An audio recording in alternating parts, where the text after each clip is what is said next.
Welcome to a very special edition of Tattooed Athlete. In this episode, I had the incredible opportunity of being joined by Niki Brazier. If you follow the sport of CrossFit, you've definitely seen Niki. She's been a part of the CrossFit media team since 2013 as a sideline reporter, and most recently, you would have seen her as a host for Phase 1 of the 2020 CrossFit Games. She's also a part of a weekly video with the Morning Chalk Up called The Bottom Line, and she joins John Woolley for a podcast called Make Pods Great Again. On top of all of that, she's an avid CrossFitter and CrossFit coach and has 4 very meaningful tattoos. And be on the lookout for Niki as she heads to Aromas for Phase 2 of the 2020 CrossFit Games. Thanks for watching. Hello, Tattooed Athletic Club, and welcome to another edition of Tattooed Athlete. I have an incredible guest with me today, Niki Brazier. How's it going? Oh, so good. I'm so excited to chat with you. I know. I'm excited to have you on. And again, this is going to be a little bit odd for you as I'm interviewing you. Yeah, it's weird. Are you even sure how to handle that? I don't know how to handle it. Oh, okay. Well, we'll see how it goes. I'm excited about this. So again, thanks so much for taking the time. But before we get into your tattoo, I'd love to hear about what your athletic background or fitness background was that kind of got you in to the space you're in. Well, actually, let's touch on all the things that you do. Yeah. Okay. I don't even think I could begin to. There's podcasts, there's analysts, there's Morning Chalk Up, all kinds of stuff. Yeah, there's like all sorts of stuff. More now, right? Because 2020, we're all trying to like figure out how to fill our time and how to be in quarantine, or at least in the beginning of the year we were. So yeah, so there's a lot going on. First and foremost, so I've been part of the CrossFit media team back since 2013-ish. Usually I'm a sideline reporter. Most recently for Phase 1 of the 2020 Games, I was at the desk as a host or anchor, whatever you want to call it. So that is sort of something that I've been doing with the team for a while. I also do some whatever freelance journalism of the day is around. So most recently with Morning Chalk Up, I've been writing for them for a while and got into some video work for them recently. So we do a weekly video called The Bottom Line, where we just kind of, it's like short form video podcasting. We just like chat about, things that are related to the competitive season specifically. And then, yeah, I've been podcasting with John Woolley, who is much funnier and much fitter than I am. He runs the Make Wads Great Again Instagram page. And the two of us do this podcast where, man, back in the day when we first started, it was like once a week we'd talk about CrossFit and life and, things adjacent to CrossFit, because we're all just part of this community together. But in the beginning of quarantine, when we were all stuck at home and we knew the athletes were stuck at home too, we kind of bombarded them, and we ended up churning out like a whole, sometimes 3-4 episodes a week, just to kind of keep the conversation going and keep up with our athletes that we knew we could kind of catch in the moment because they weren't traveling to Dubai or going overseas to train or whatever. So that sort of has taken off this year too. And it's been really fun. Right. And then I coach classes just like every other CrossFitter. Yeah. Wow. I really don't know how you manage all of that. Has not as much travel this year been enjoyable, or do you miss it? I'm both, totally both, because last year with sanctionals and the season being, 28 events long, it definitely was a lot. I didn't go to all of them by any means, but I do have a full-time job outside of all things CrossFit. I own a marketing agency.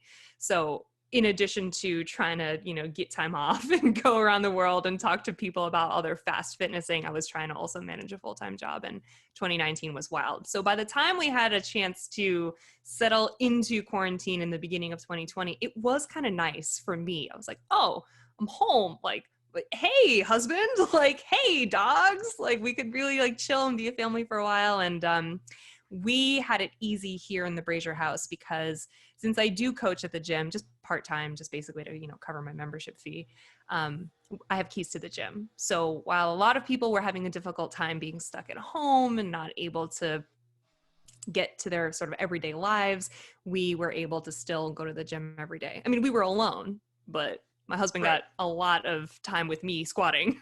That's it.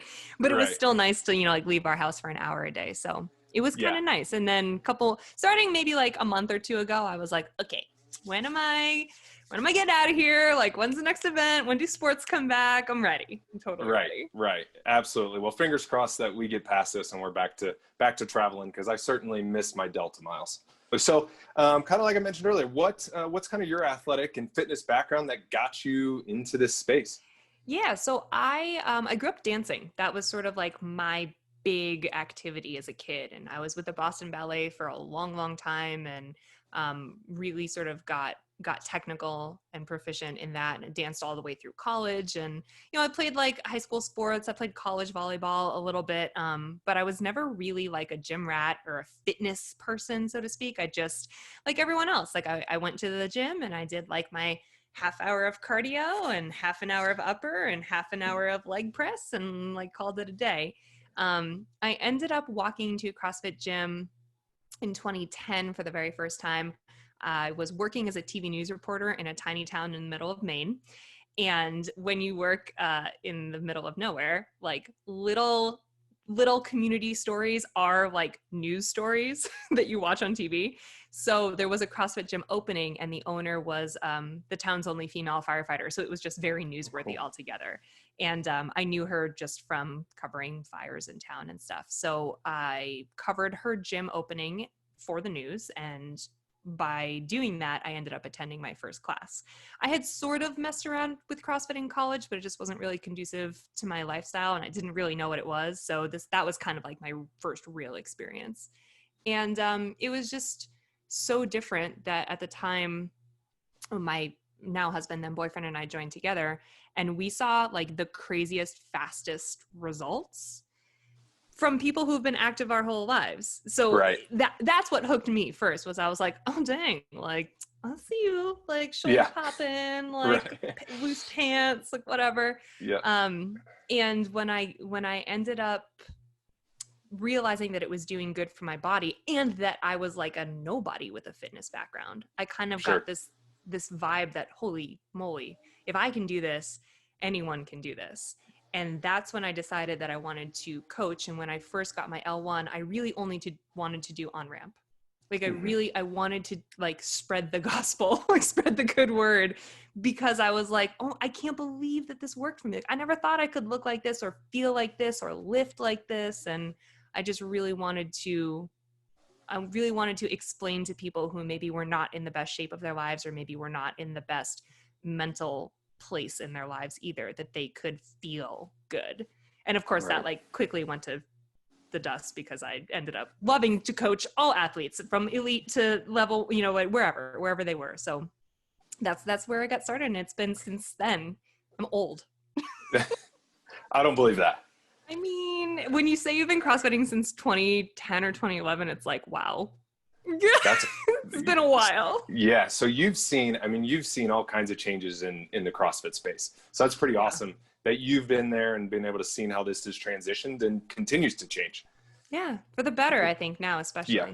Right. Absolutely. Well, that's pretty awesome. And certainly, our gym here in Salt Lake City, it's like that slogan, it's that best hour of the day. And I know that's pretty common across a lot of gyms. And that truly is it. You go in and you're able to spend your hour, someone telling you what to do, building a community, and leaving feeling better than you went in. So it's pretty awesome. And like not checking my email for an hour. Amazing. Yeah. Thank you. Exactly. I applaud you in your busy schedule and being able to stay after it. It's pretty awesome. Thanks. So let's dig into it. You have a tattoo, or you have a couple tattoos, or the one? I have 4. Oh, really? Awesome. Yes. Okay. So I'd love to hear maybe in order, if you don't mind, from first, and some stories that went with it, because I would imagine, like everyone else, there's a story behind every tattoo. Every single one. Totally. So my first tattoo I got on the morning of my 18th birthday. I clearly had been envisioned for a while. Yep. So I have a Boston Red Sox B, as every good Bostonian does. Very cool. And it was the thing. It was back in the day. It was the kind of thing that my brother and I talked about getting, like matching tattoos. And the world just kind of like runs on his own time. So he got his 5 years later. But the morning of my 18th birthday, I was like convinced. I knew I wanted it. I like drove myself to the T, like hopped on the train, went into town, like did it completely myself. Didn't like no fanfare, didn't bring, like a lot of people bring like little posses to their first tattoo or whatever. Like I knew exactly what I wanted. And this is funny. So I'm kind of a weenie when it comes to pain. Kind of. If my husband was in this room, he would tell you about like how I stubbed my toe and basically black out. So I was so nervous about what it was going to feel like and if it was going to be so painful that I wasn't going to be able to handle it. So I asked the tattoo artist to start with the needle with no ink attached. Oh, interesting. Because I was like, I straight up am that chick that would be like, I'm done. Yeah. And have like a one like, yeah, exactly. So he thought I was crazy, but it was the right move. So we finished that one. There you go. And where do you have that at? So that's like right on my hip bone. And I will say out loud, if there's ladies considering that area of their body to tattoo, that that hurt the least out of all of them. Like a bikini wax hurts more than that shirt. Yeah. So go for it. I haven't experienced either, but I'll just take your word for it. Yeah, but I trust. Yeah. I would rather get 10 tattoos than a bikini wax. Okay, there you go. Yeah. And is that in color? Like, is that the red? It's all black and white. I love tattoo art, and I like do deep dives on Instagram, and I watch all the TV shows, and I love colorful pieces, but not on myself. Right. I don't know why that is. Yeah. Preference. Black and white fan on myself. Yeah. It's bizarre. Yeah. Awesome. So what's number 2? So number 2 is I think number 2 when I was 19. So I let like a year go by. Yep. And then I got the iconic tramp stamp. And I'm so in love with it. I'm in love with everything about it. I'm in love with the fact that it like is cheesy and is so very much from the early 2000s and was so very much like a rite of passage rather for like, chicks in college, like getting out of like, I love everything about it. I also love the design and I think it's still very beautiful. So it's a big pair of wings with like a pretty background to it. And I got it as a symbol of my loved ones who are still with me and watching over me. And I like have these weird like existential crises as we all do as humans. And it kind of just brings me a little bit of comfort to think that there's a reminder on me that there are people with me and that there's more than, happens every day. And it kind of, when I remember that and when I remember why I got it, it definitely helps mellow out like the little things every day that can really give you anxiety or really just drive you nuts. You're like, absolutely. You know what? There's something bigger here. Like, let's just live a good life, y'all. Right. Yeah. And that's a pretty popular trend I've heard from people who have tattoos is if they have multiple, there's at least one that is just like that reminder. So I have breathe on my right wrist and it's very similar, right? It's like, it's very easy to get overwhelmed. And for me, it's a small little reminder that's very front facing to take a breath and, that it's going to be okay. So totally. That's pretty awesome. Totally. Yeah. I love that. Breathe is a good one. Yeah. It's really good. And I like it. And that was this very spur of the moment thing for me. Well, really? Like, I think we had like an hour wait to get into a Texas Roadhouse when I was like 20 years old. And there was a tattoo place next door. And that's where I ended up waiting. Wow. So, that's amazing. Yeah. Was that your first one? No. My first one was on my left forearm. Has a cross and says Matthew 19:26. But this was 3 or 4 or 5 or something along the line. Oh, okay. So you're an expert by then. Yeah. At that point, and this was super quick. It was like 15 minutes. Sat down. Yep. Before I knew it, I was out. So my third one was very short like that, but it was the worst, most painful one because it is on my Achilles. Oh, okay. And what is that one? Yeah. So it's 3 Hebrew characters.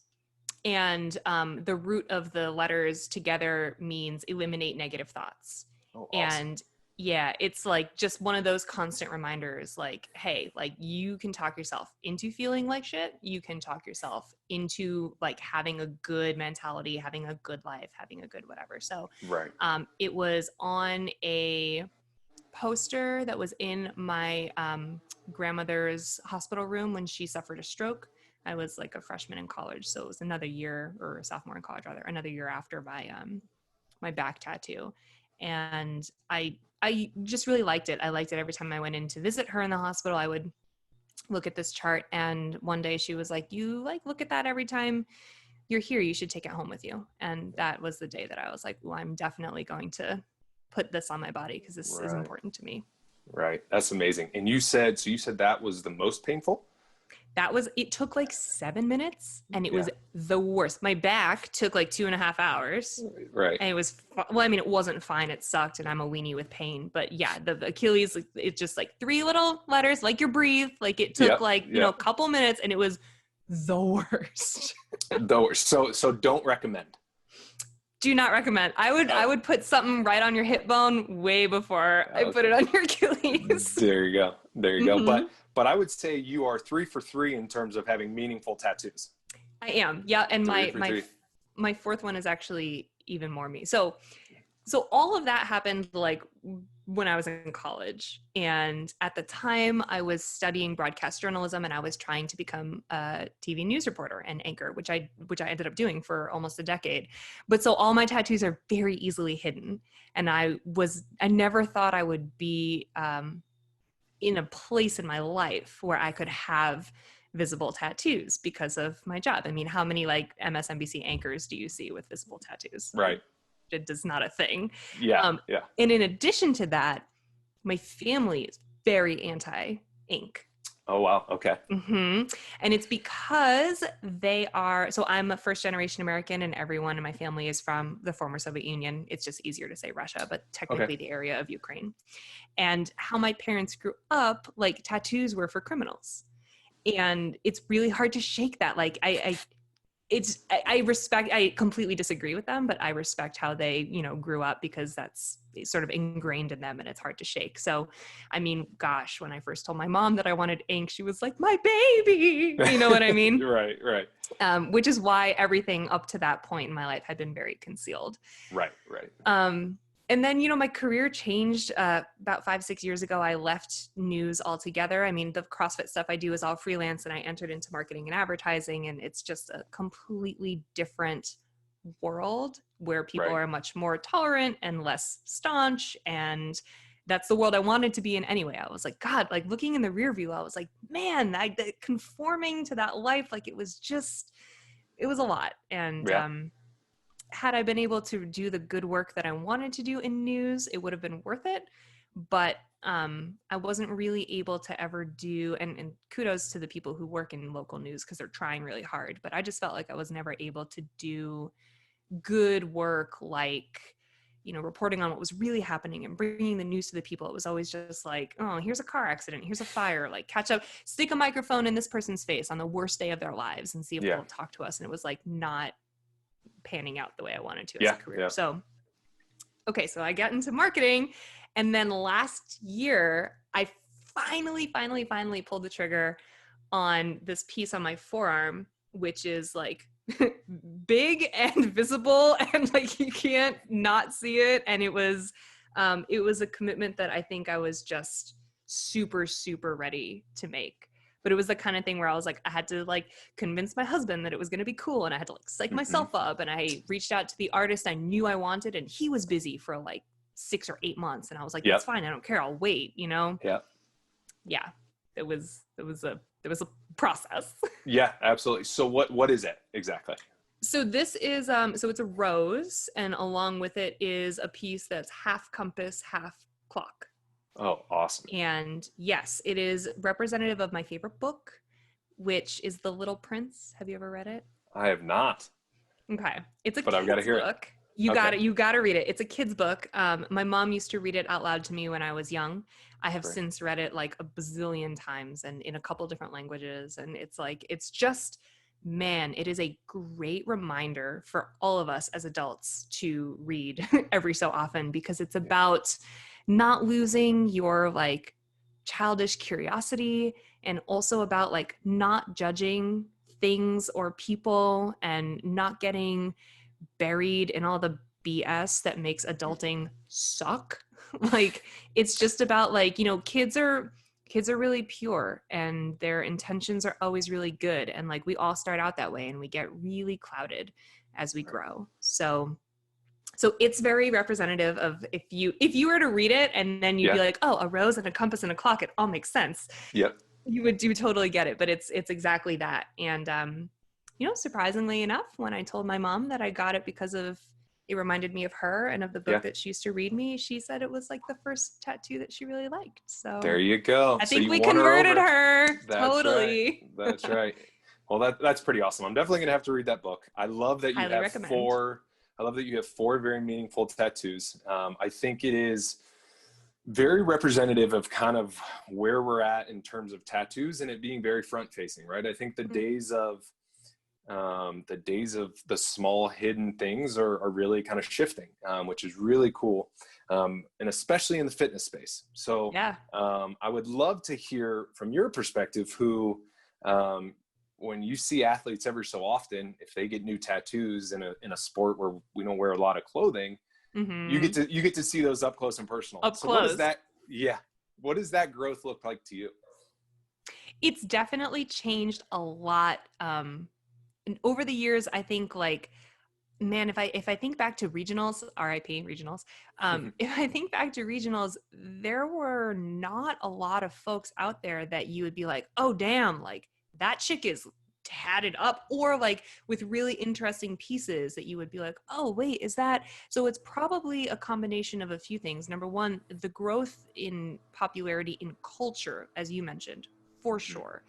The growth in popularity in our sport, absolutely. And also I think the comfort that people in our sport have had in like, wearing fewer clothes over the years, and also, really embracing the body positivity and the like, I'm a strong woman and here are my muscles, and like, I'm a dude and I'm out here with no shirt on, whether I look like a Greek god or not, like, Right. and nobody cares. So it's like everything changing all at once, like from pop culture to our CrossFit community, which is incredibly inclusive and supportive, to the sheer number of people who have gotten good enough to step out onto an elite competition floor.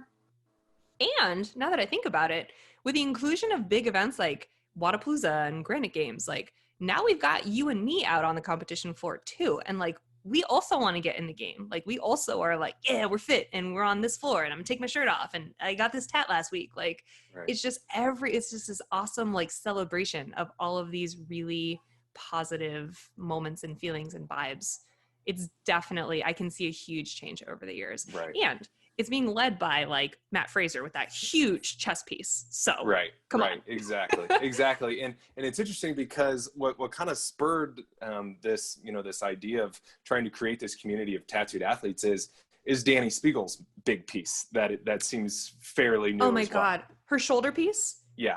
I love that one. Very cool. My God. Yeah. Right. I actually, so when she first posted about that, she like didn't actually, she like did Yeah. a Q&A or something. And it was like just kind of in there. And I texted her and I was like, what?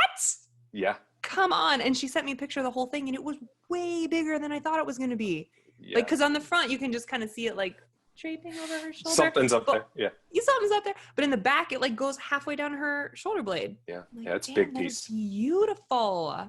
Yeah. Love it. Yeah. It's amazing. And, you touched on one little thing, which I think is super cool, right? Like you had 3 tattoos, very easy to hide. And then a bigger piece that is like, this is me, this is out here now. And I think, women in particular, that's becoming a trend, right? It's no longer just men getting these big pieces. It's the ladies as well, which I think is absolutely incredible. I do too. And I like that culturally, like as a society and as a populace, like we are there. I don't know if there was like a stigma about it necessarily, but it certainly wasn't as common. And it certainly was a little bit of a, oh, what does she have going on? Like, is she into some shady stuff? Like, right. I don't know. Like, and maybe it has also to do with like how you grew up and where you grew up. To me, it was always like big, beautiful pieces of art. But to my husband, who grew up kind of like in the countryside, it was not something that he saw very often. So it was more of a shock to him when I was like, hey man, I kind of want this big visible piece. What do you think? Right. Exactly. But yeah, no, I think you're right. I think it's definitely like, it's coming up. Yeah, absolutely. So in terms of your 4, do you have a favorite? Oh yeah. I mean, it's gotta be this one. It's gotta be this big forearm piece because I sometimes find myself like just looking at it. Right. Is that lame? No. That's why you got it, right? You want to be able to look at it. Totally. And I can't see my other ones. Right. I'm usually wearing pants. So, you Yeah, know, usually. the Right. hip piece is out and the back piece I only catch sometimes in the Kids. mirror and I'm like, oh Right. yeah, that's there. Yeah. And then the little piece on my ankle, like I really got to look for it. But Yeah. no, I sometimes will still catch myself just like, huh, that is so pretty. Like, Right. how long have I been staring at my own arm? That's okay. That's how you know it's important. It'd be weird if Mhm. you didn't if you didn't really look at it or like it. That'd Yeah, be or bad. if you were like over it, like Yeah. that would be Not weird. good. So I appreciate you sharing your tattoos. It's awesome. Like I said, I love to see the growth of the tattoos, and not only CrossFit, but all fitness in general. Yeah. So what's next for you in terms of fitness? So in terms of the competitive sport of fitness, hopefully heading back out to Aromas for phase 2, the final 5. That'll be awesome. And then for myself, just keeping on the grind, just, even on days I'm sore, trying to get my butt to the gym and There you go. so I can eat donuts on the weekends. There you go. Donuts and beer. Donuts, Yep, beer, and exactly. tattoos. That's all we need. Exactly. So, well, hey, Niki, I appreciate you taking the time. This was awesome.